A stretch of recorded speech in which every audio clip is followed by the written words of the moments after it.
श्री स्वामी समर्थ. स्वामी महाराजच्या कृपेने आपल्या सर्व इच्छा पूर्ण हो ही स्वामीचरणी प्रार्थना. सर्वांनाच माहिती आहे की पितृपक्ष सुरू आहे. पितृपक्षामध्ये जे पण आपण पितरांसाठी सेवा करतो, काही उपाय करतो, ते भरपूर वेळा आपल्या आयुष्यामध्ये अनेक अडचणी अडथळे असतात आणि ते काही संपायचे नाव घेत नाहीत. त्यासाठी आपण आपल्या आयुष्यातील संकट हे येणारच आहेत, तसे तर होणार नाही, पण संकटाचा वेग मात्र नक्की कमी करू शकतो. त्यामुळे आपण घरामध्ये सुख शांती समृद्धी राहावी यासाठी पितरांचा आशीर्वाद आपल्यावरती सदैव असला पाहिजे. आपल्या घरामध्ये जर पितृदोष असला तर कोणतंही काम करायला घ्या, ते काम व्यवस्थितरित्या पार पडत नाही. त्यामध्ये अनेक अडचणी अडथळे येत असतात. तसेच मुलांचे विवाह हे वेळोवेळी जुळून येत नाही, तसेच संतान प्राप्ती होत नाही, तसेच आर्थिक टंचाई भासत असते, जाणत असते, मुलांची देखील पाहिजे तशी प्रगती होत नाही. अशा भरपूर समस्या आपल्याला येत असतात. तर या सर्व समस्या दूर होण्यासाठी आपल्याला या पितृपक्षाच्या दिवसांमध्ये म्हणजे या 15 दिवसांमध्ये काय उपाय, काही सेवा करायच्या आहेत. तर कोणते उपाय करावे व कोणत्या सेवा कराव्यात हे जाणून घेण्यापूर्वी तुम्ही चॅनलवरती नवीन असाल तर चॅनलला सबस्क्राईब करा, बेल आयकॉनला क्लिक करा व स्वामी समर्थ कमेंटमध्ये लिहायला विसरू नका. ओम पितृदेवाय नमः सुद्धा लिहा. आता पितृपक्षाचा काळ म्हणजेच आपण या काळामध्ये पूर्वजांचं स्मरण हे करायचं आहे. तसेच त्यांची जेव्हा श्राद्धविधी असते त्या दिवशी आपण त्यांचं श्राद्ध हे करायचंच आहे. आता या पितृपक्षाच्या काळामध्ये आपल्याला एक दिवा आपल्या घरामध्ये रोज संध्याकाळी प्रज्वलित करायचा आहे. पण महत्त्वाच्या गोष्टी म्हणजे या पितृपक्षाच्या काळामध्ये आपल्या घरामध्ये जे काही माठ असेल, हंडा असेल, तर अशी हंडी रिकामी ठेवायची नाही. अगदी तुम्ही ती भरून ठेवत नसाल तरी पण या पितृपक्षाच्या काळामध्ये तिच्यामध्ये थोडंसं का होईना पाणी तुम्ही ठेवावं, कारण की तिथेच आपल्या पितरांचा वास असतो आणि जर आपण असे पाणी भरून ठेवले तर आपल्या पितरांचा आत्मा तृप्त होतो व ते आपल्याला शुभ आशीर्वाद देतात असे म्हणतात. त्यामुळे असं पाणी आपण भरून ठेवायचं आहे.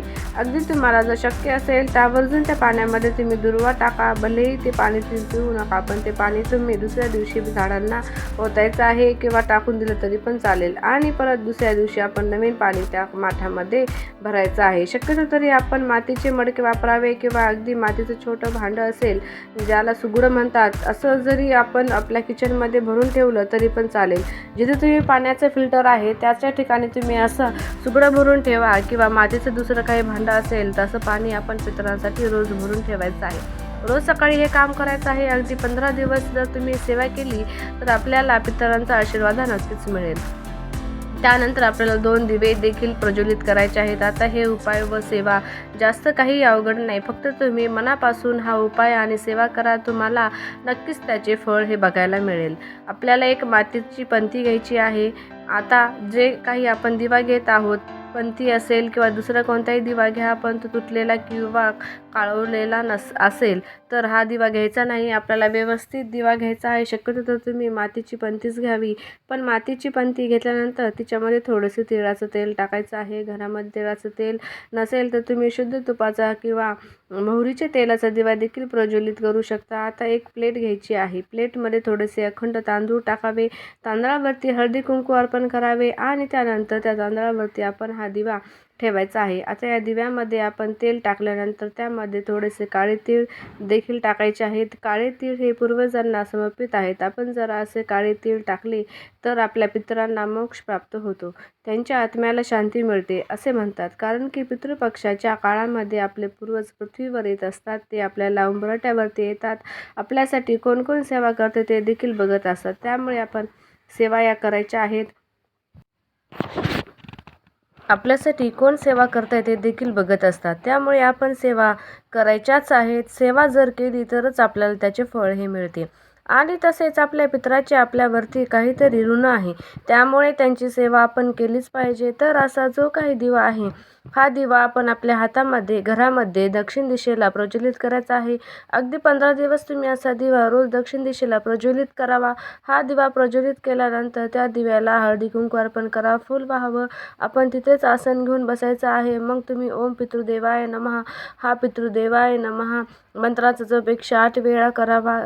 108 वेळा जमत नसेल तर 21 वेळा करा व पूर्वजांची नावे माहीत असतील तर तुम्ही पूर्वजांचे स्मरण देखील करू शकता. तसेच तुम्ही पितृस्तुती देखील म्हणू शकता. अगदी पितृस्तुती म्हणणे शक्य होत नसेल तर तुम्ही मोबाईलवरती लावून ते तुम्ही श्रवणसुद्धा करू शकता. तसं केलं तरी पण चालेल. 15 दिवस आहे. या 15 दिवसामध्ये आपल्याला या सेवा करायच्याच आहेत. आपण रोज संध्याकाळी आपल्या घरामध्ये दक्षिण दिशेला असा दिवा प्रज्वलित करायचा आहे. आता ही सेवा कोण करू शकतं तर घरातील कोणत्याही व्यक्तीने सेवा केली तरी पण चालेल. ताई, दादा, आजी, आजोबा, घरातील मोठे छोटे कोणीही करू शकता. फक्त मासिक धर्म असेल या काळामध्ये आपल्या घरात सेवा करता येणार नाही. मग ही सेवा तुमचे पती करू शकता किंवा तुम्ही तुमच्या मुलांनी ही सेवा केली तरी पण चालेल. पण या पितृपक्षाच्या काळामध्ये जो 15 दिवस आपण असा दिवा आपल्या घराच्या दक्षिण दिशेला प्रज्वलित करायचाच आहे व ओम पितृदेवाय नमः या मंत्राचा जप करायचा आहे. तसेच आपल्याला दुसरा दिवा लावायचा आहे तो म्हणजे जिथे आपल्या घरामध्ये मातीचे मडके व पाणी भरून ठेवलेले असेल तिथं आपल्या पितरांचा वास असतो. त्यामुळे तिथे पण तुम्हाला दक्षिण दिशेकडे दिव्याचं तोंड करून तुम्हाला हा दिवा प्रज्वलित करायचा आहे. तिथे पण तुम्हाला हळद कुंकू अक्षदा वाहून पितरांना दिव्याला नमस्कार करायचा व पितराचं स्मरण करून ओम पितृदेवाय नमः या मंत्राचा जप तुम्ही करू शकता. अशा प्रकारे तुम्ही घरामध्ये 2 ठिकाणी हा दिवा लावू शकता व आपल्या पितरांचा स्मरण करून नमस्कार करू शकता. व असं जर तुम्ही 15 दिवस पितृपक्षामध्ये केलं तर तुम्हाला तुमच्या पितरांचे भरभरून आशीर्वाद मिळतील. तुमची जे काही संकट आहे, जी काही इच्छा आहे ती पूर्ण होईल. जर आपल्याला व्हिडिओ आवडला असेल तर लाईक करा, शेअर करा आणि चॅनलवर नवीन असाल चॅनल सबस्क्राईब करून बेल आयकॉनला क्लिक करा. धन्यवाद.